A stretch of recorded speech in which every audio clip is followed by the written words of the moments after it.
ملاقات کے لیے گیا تو وہاں پر جب میں داخل ہوا تو بڑے افسر تھے، تو وہ مجھے دیکھا انہوں نے، تو مجھے کہنے لگا کہ یہ جو حضرت صاحب ہیں، مولوی صاحب ہیں، ان کی کوئی سیلری، ان کی کوئی تنخواہ وغیرہ نہیں ہونی چاہیے، صرف مسجد کا جو خادم ہے اس کو ملنی چاہیے، باقی کسی کو نہیں ملنی چاہیے۔ بڑی فکر ہے آپ کو اس بات کی، بڑی فکر ہے آپ کو اس بات کی۔ انہوں نے بات بیان کی اور بات بالکل ٹھیک تھی۔ انہوں نے کہا اللہ کے رسول کے فرمان کے مطابق، اللہ کے رسول کے فرمان کے مطابق جس کو زیادہ اللہ کی کتاب کا علم ہو اور جو محمد صلی اللہ علیہ وسلم کے فرامین کا علم زیادہ رکھتا ہو، اس کو امامت کے لیے آگے ہونا چاہیے۔ تو بھائی جان آپ آگے آ جائیے، آپ اللہ کی کتاب کا علم زیادہ حاصل کیجئے، آپ اللہ کے رسول کے فرامین کا علم زیادہ حاصل کیجئے اور آ جائیے مصلی پر۔ اصل المیہ آپ کو بیان کرنے لگا ہوں۔ المیہ یہ ہے کہ میں اپنے بچوں کے لیے، میں حاجی، میں زکاتی، میں نمازی 5 وقت کا، میں الحاج، حج اور عمرہ میری عادت ہے، لیکن میں اپنے بچوں کے لیے بیکن ہاؤس کا انتخاب کرتا ہوں، میں اپنے بچوں کے لیے دی سٹی اسکول کا انتخاب کرتا ہوں، میں اپنے بچوں کے لیے کراچی گرامر اسکول کا انتخاب کرتا ہوں۔ ہاں جی، ان ساری چیزوں کا انتخاب کرتا ہوں اور یہ چاہتا ہوں کہ ان کو دنیا پڑھاؤں۔ ہم کہتے ہیں دنیا مسلمانوں کو پڑھنی چاہیے۔ میں یہ عرض کرتا ہوں دنیاوی تمام تر معاملات میں مسلمانوں کو سب سے بلند و بالا مقام پر ہونا چاہیے، لیکن اللہ کی بندگی کے ساتھ۔ میری بات یاد رکھیں، اللہ کی بندگی کے ساتھ کسی بھی طور اللہ کا دین ہمیں اس بات کی یہ تعلیم نہیں دیتا کہ ہم دنیا کو بالکل چھوڑ دیں، فارغ کر دیں اور اللہ کے دشمنوں کے لیے سارے میدان خالی کر دیں۔ یہ بالکل بھی جائز نہیں ہے۔ سائنس میں، ٹیکنالوجی میں، میں کہتا ہوں کہ صنعت میں، معیشت میں، ہر چیز میں مسلمانوں کو آگے ہونا چاہیے تاکہ مسلمان دنیا میں عزت دار ہو۔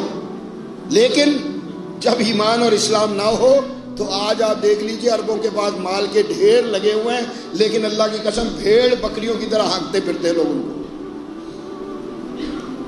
ایسے آتا ہے کوئی بھی، جو بائیڈن آیا ہوا تھا بھی، آپ نے دیکھا سعودیہ میں آیا ہوا تھا بھی، ہاں جی، فرمان جاری کرنا پڑتا ہے کہ اسرائیل کے لیے ہم اپنی فضائی حدود کھول رہے ہیں۔ آپ نہیں چاہتے، آپ کو پھر بھی یہ کرنا پڑے گا۔ اس کی بنیادی وجہ کیا ہے؟ آپ ایمان اور اسلام کے تقاضے پورے نہ کریں اور آپ کے پاس ساری چیزیں موجود ہو، کوئی فائدہ نہیں دیتی۔ تو آپ کا مطالبہ بالکل بجا ہے، بالکل بجا ہے کہ بھئی زیادہ علم والا، زیادہ اللہ کی کتاب کو جاننے والا، زیادہ حدیث کو جاننے والا، اس کو مصلی پر ہونا چاہیے۔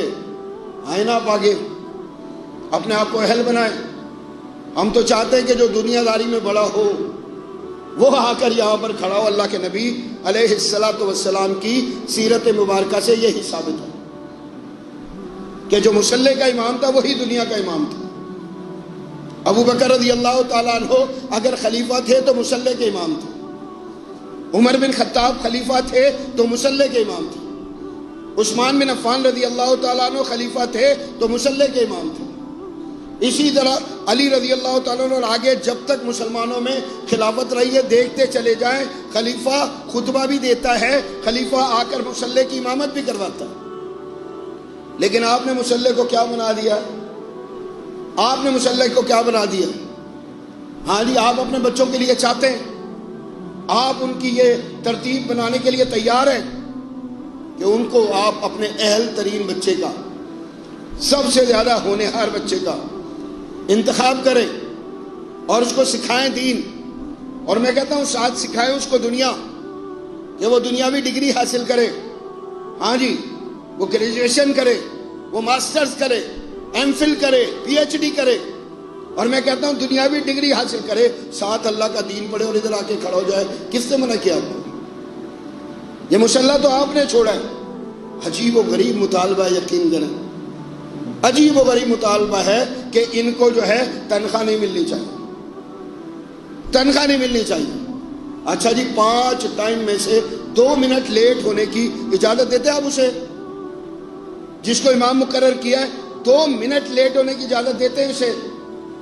آخری وقت میں مسجد میں آئیں گے اور آخری وقت میں جو ہے وہ مسجد میں آنے کے بعد سب سے پہلے جانا چاہتے ہیں آپ، اور 1-2-4 منٹ ادھر ادھر ہو جائے حشر نشر برپا کرتے ہیں آپ. یعنی 5 وقت جو ہے ایک سخت ترین ڈیوٹی دینی ہے بندے نے. وقت پر آنا ہے, مصلی پر کھڑا ہونا ہے, آپ کا امام بننا ہے. اور پھر 2 ٹائم بچے بھی جو ہے آئیں گے, ان کو یہ صاحب جو ہے قرآن پڑھائیں گے. ہم نے کہا یار یہ عجیب و غریب آدمی ہے جس کو بھوک نہیں لگتی, یہ عجیب و غریب آدمی ہے جس کی ضروریات نہیں ہوتی, یہ عجیب و غریب آدمی ہے جو فیملی نہیں بناتا. اور اگر فیملی بن جائے تو اس کے بیوی بچے بھی اسی طرح کی خلائی مخلوق ہیں کہ ان کی بھی ضروریات نہیں ہوتی. میں کہتا ہوں ہمیں بات کرتے ہوئے سوچنا چاہیے. میرا سوال ہے آپ سے کہ آپ کے ملک کی زمام کار آج کن لوگوں کے ہاتھ میں ہے؟ آج یہ ہر روز اپنے ملک کو جو تباہی اور بربادی کی طرف بڑھتے ہوئے آپ دیکھ رہے ہیں, ان میں سے کون سا عالم دین ہے, کون سا جو ہے اللہ کے دین کا عالم محدث ہے, مفسر ہے, کہ جس کے ہاتھ میں آپ کے ملک کا کوئی ایک شعبہ ہے اور اس نے اس کا بیڑا غرق کر دیا؟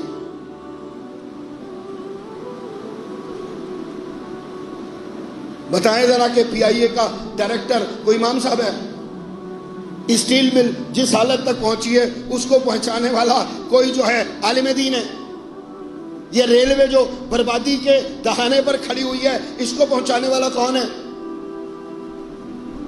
یہ آج روزانہ آپ سن رہے ڈالر یہاں چلا گیا, یہاں چلا گیا, یہاں چلا گیا, واویلے مچے ہوئے ہیں. امپورٹر سیکھ رہے ہیں کہ بینک ڈالر نہیں دے رہا, اسی وجہ سے کوئی بھی چیز امپورٹ کرنا مشکل سے مشکل تر ہو گئی. یہ معاشی حالت کو اس جگہ تک پہنچانے والے کون ہیں؟ آپ کے سو کالڈ نام نہاد پڑھے لکھے لوگ, وہ معیشت دان جن کو آپ ساری دنیا سے جمع کر کے لے کر آتے ہیں, پوری دنیا سے اکٹھا کر کے لے کر آتے ہیں. یہ دنیا کا سب سے بڑا جو ہے وہ اکنامسٹ ہے, اس کو لا کر ہم نے لگایا ہے. یہ ہمیں جو ہے اللہ اکبر دنیا میں سب سے زیادہ بلندی پر پہنچا دے گا. اور میں کہتا ہوں پہنچ گئے. یہ جو آپ کا شہر ہے دنیا کا 6واں بڑا یا 7واں بڑا شہر ہے. ہاں جی, اس کے پاس وسائل کی کمی نہیں ہے, لیکن میں کہتا ہوں کہ بد انتظامی کی جس حالت میں آج یہ ہے, گندگی, غلاظت اور کچرے کے جس ڈھیر میں یہ ڈوبا ہوا, اس کا ذمہ دار کوئی مولوی ہے؟ مولوی کو تو آپ مسجد سے باہر 2 قدم نکال کر بات کرنے کی اجازت نہیں دیتے. اس کو تو ایسے کاٹ کر آپ نے معاشرے سے علیحدہ کر کے بٹھا دیا ہے. اور ذمہ دار کون ہے؟ یہ پڑھائے گا, یہ سکھائے گا, یہ سمجھائے گا. بھائی آپ پڑھے لکھے سمجھے آئے نہ بیٹھے اس کے سامنے اور بیٹھ کر کچھ سیکھنے کی کوشش کریں. میں کہتا ہوں اللہ سے ڈرنا چاہیے اس معاملے میں, اللہ سے ڈرنا چاہیے اس معاملے میں. واللہ میں حیران ہو جاتا ہوں کہ یہ مخلوق جس کو مولوی کہا جاتا ہے گزارا کیسے کرتی ہے, ان کے معاملات چلتے کس طرح سے. یقین کریں اگر صبر نہ ہو, میں کہتا ہوں کہ قناعت نہ ہو, آپ کے گھر کے بجلی کا بل اتنا آتا ہے جتنا اس کا ماہانہ پر جو ہے وہ مہینے بھر کا کیا ہوتا ہے وظیفہ. اور پھر ہم یہ کہیں کہ یہ جو کچھ دنیا میں ہو رہا ہے اس کا ذمہ دار یہ مولوی ہے, اسی لیے اس کا کھانا بند کر دو, اس کا پینا بند کر دو. یہ جو تھوڑا بہت جو ہے اس کے گزران کے لیے اس کو ملتا ہے یہ بھی اس کو نہیں ملنا چاہیے. مسجد میں جو صفائی کرنے کے لیے آتا ہے بس اس کو دو, اس کے علاوہ کسی کو نہ دو. کیسی سوچ ہے یہ, کیسی سوچ ہے, اور یہ کیا طریقہ ہے؟